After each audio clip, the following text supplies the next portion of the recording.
Hi guys! Welcome back to my channel. Ayan, i-flex ko lang ng kaunti ang aking garden, mini garden. Ayan. So, yung dun banda, wala pang masyadong nakalagay. Ito. Ayan. So, for today's video guys, papakita ko sa inyo ito. Ayan. So, ito si Mammillaria compressa. Kaya tawag din siyang Mother of Millions. Ayan. Mother of Millions siguro kasi sa kanyang mga tusok-tusok. Ayan. Yung nakikita niyo feature sa kanya, may mga parang cotton. Normal daw po yan. Lalo na kapag nasanay na sa lugar niyo yung cactus. Pero hindi lahat merong ganyan. Ayan. So, bale, ang sabi, kaya may cotton siya is to protect from the sun.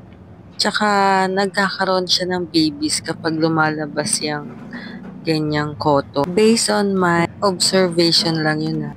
Maganda rin tong alagaan kasi hindi naman siya mahirap alagaan. Ayan. So nakikita niyo ba yung kanyang tusok-tusok? Sobrang talas niyan. Mahirap din siyang irepat kaya tingnan niyo naman. Ganyan pa rin siya. Ayan. Kung naghahanap kayo ng mga cactus na gustong aalagahan o i-collect, isa ito sa marerecommend ko. Ayan. So, hindi ko tinatanggal yung babies niya kasi na-try ko na dati. Hindi siya nag-success. Kaya dyan lang sila hanggang gusto na nilang mahiwalay sa kanilang mother. Ganon. Yung mga cactus ko dito, bilang lang naman. Hindi naman halos marami. More on succulents and houseplant ako eh. Kaya, ayan. Ayan. Kahit common lang siya, maganda siya sa personal. Maganda pa rin siyang i-collect. Ayan. So, that's all for today. Thank you for watching.